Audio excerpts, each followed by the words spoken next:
Welcome to the original Gangsters podcast. I'm your host, Scott Burnstein. A quick hitter edition. We're going to go out to South Philly again. Um, it's going to be kind of a combination quick hitter of rest in peace, shout out to a real, you know, knock around guy, salt of the earth, South Philly plumber, uh, Tony Gerardi, who was a close friend of a lot of the Philly mob guys. It's debatable whether or not he could be considered a mob associate. We'll get into that in a second. He passed away this week.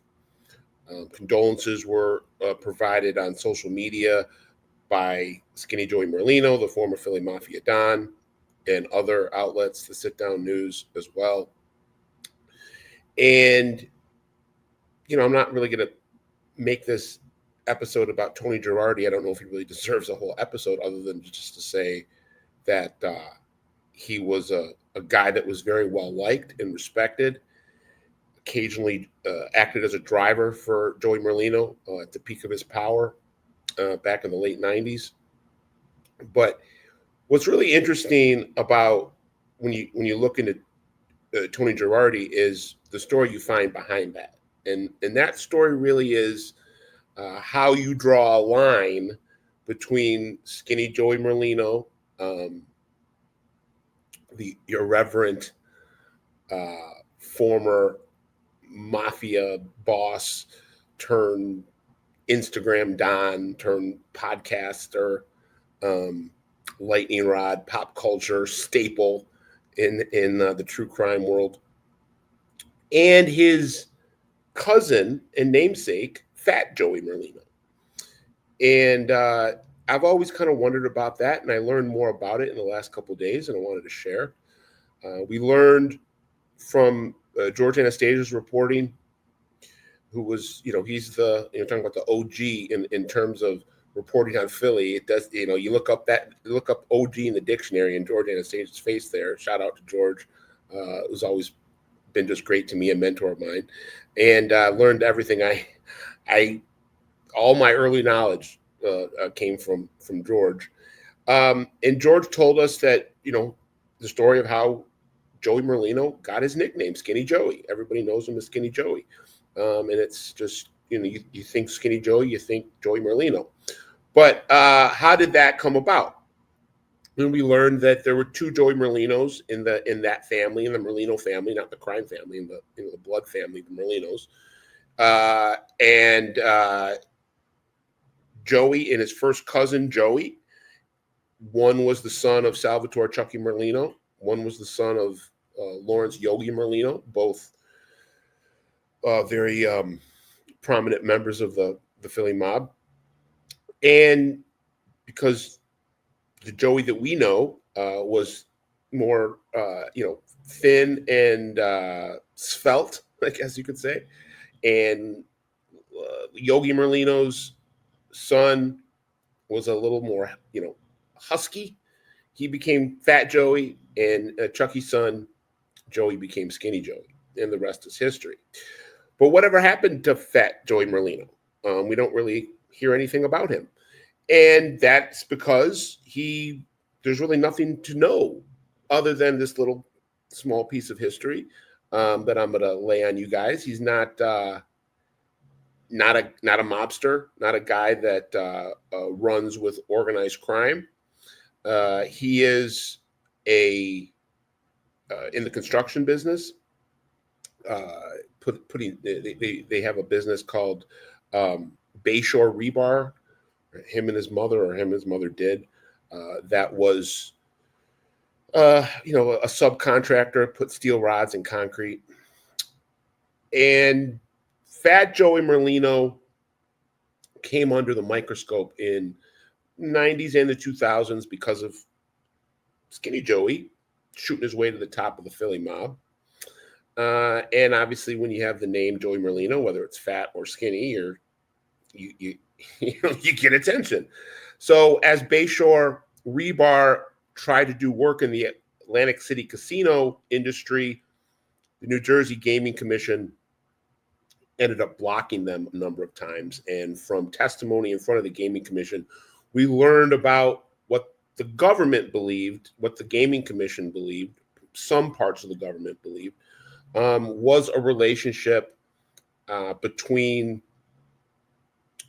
Joey Merlino, Skinny Joey Merlino, and Fat Joey Merlino that went beyond the normal blood family relationship, and that the go-between for that relationship was Tony Gerardi, who passed away this past week. It's interesting to note that Philadelphia Police Department OC unit and retired FBI agents testified that Gerardi and Fat Joey Merlino had nothing to do with their investigations in the Philadelphia OC. But the Gaming Commission's own investigators, the U.S. Department of Labor, and the New Jersey State Police Organized Crime Squad did categorize at least Gerardi as a mob associate.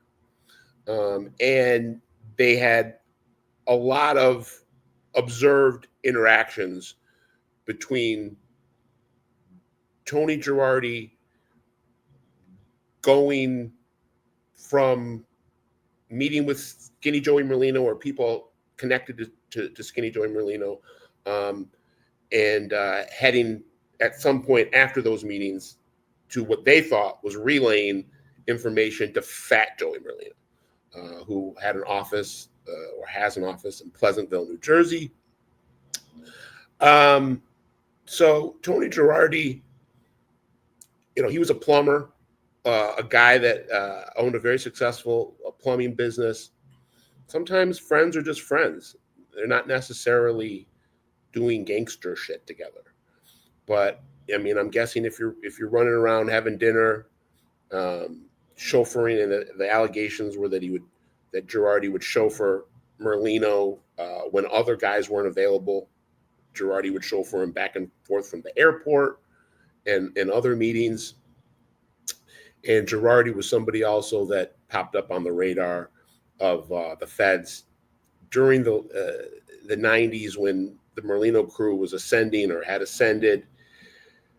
Well, one of the surveillance units caught Gerardi going to handsome Stevie Mazzone's daughter's christening in May of '97 at the Ramada Inn in North Jersey.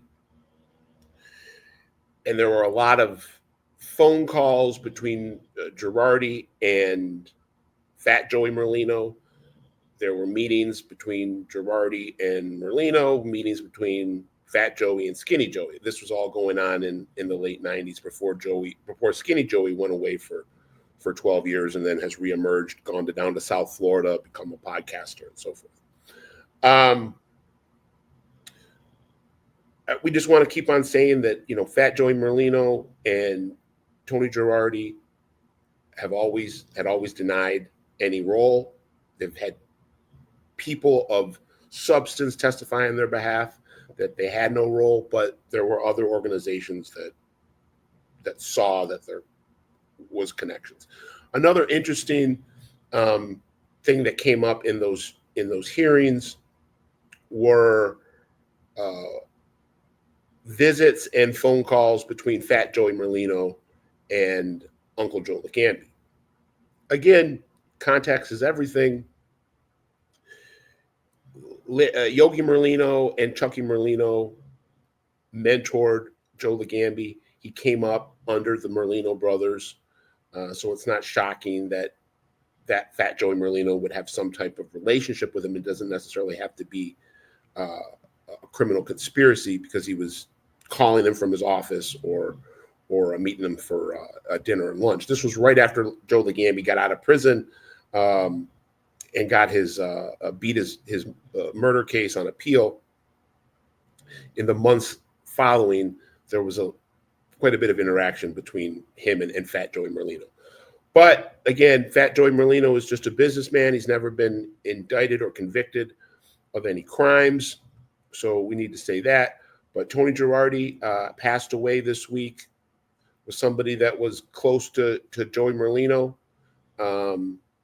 somebody that acted as a driver. If you believe the government, or at least certain parts of the government, he relayed messages for him as well. So we give a OG RIP to Tony Gerardi, breaking down a little bit about the backstory and the nickname Joey Merlino, skinny Joey Merlino, fat Joey Merlino. It definitely gave me some brain food in the last couple of days since I heard about Tony Gerardi and learned about a little bit more about Fat Joey Merlino.